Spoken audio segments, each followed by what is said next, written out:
I think that's where we'll be. All right, so this is the next homework question, and this we will talk actually about collecting gases over water on the next homework, but for now I want to talk about what is the vapor pressure. So it says, what is the vapor pressure of H2O at 15 degrees Celsius? So vapor pressure is whenever you have a, let's draw a picture here. Let's see.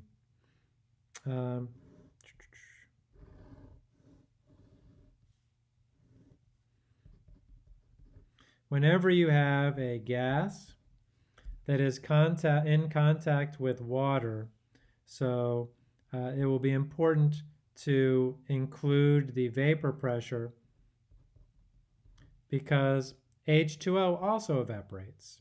And we'll say more about this in the next homework. But for now, the vapor pressure is the pressure of H2O gas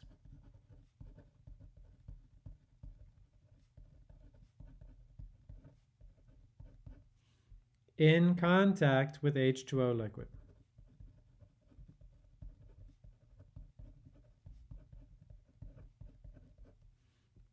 So we have here a picture with H2O liquid, and that H2O liquid evaporates to become H2O gas and creates a pressure. And what's hopefully not too bad about this is that if I get my conversion equation sheets, if I can dig them out here. Yeah, there it is. It's getting mixed up with my homework problems. If you take the first page and you flip it over, or mine's printed double-sided, you'll see there's a table of vapor pressures, and our problem statement says at 15 degrees, the vapor pressure should be 12.79 millimeters of mercury. So if you put in 12.79 as your answer, no units of course, all you need to do is read the chart.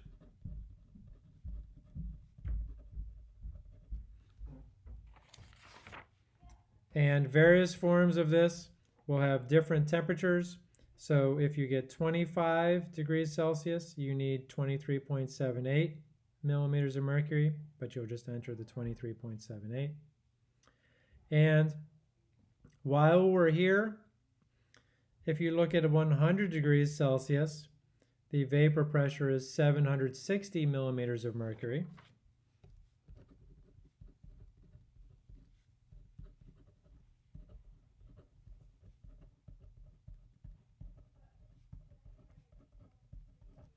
At 100 degrees Celsius, the vapor pressure of H2O is 760 millimeters of mercury. So 1 atmosphere, which is, right? Yes, thank you, Anna, which is exactly 1 atmosphere. So let's make some notes on this. That is 1 atmosphere. And does anybody know what happens to water at 100 degrees Celsius? Boils. It boils. That's right. Thank you. So water boils. So it turns out that below 100 degrees Celsius,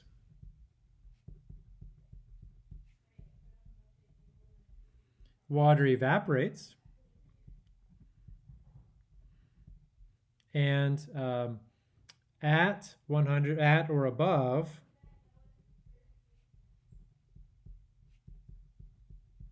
100 degrees Celsius, water boils.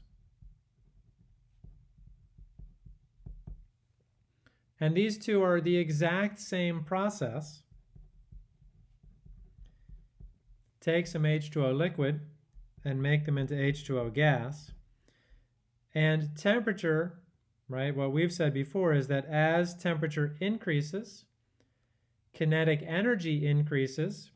And so at some point you get to a state where H2O liquid, basically boiling is fast evaporating.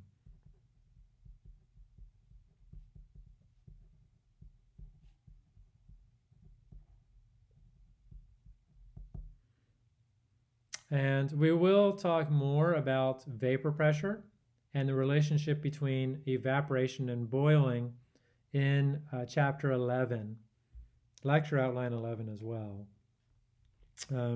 So anyway, but yes, and you'll see that that's the last number on this chart, because if we were to put 105 degrees, so the vapor pressure cannot go above the atmospheric pressure. Well, let's say this, it's not in anything we do in this course. So we will not be above 100 degrees Celsius. But so boiling, I guess this will be the last thing I say. The boiling point is when atmospheric pressure equals the vapor pressure. So the boiling point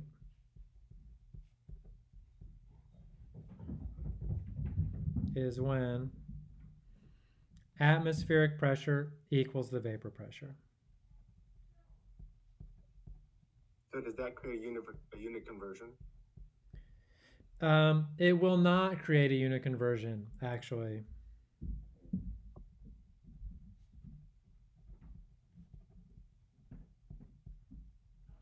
But so something like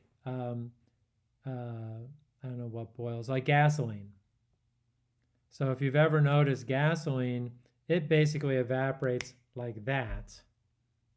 And what we will say is that its boiling point is lower than 100 degrees Celsius.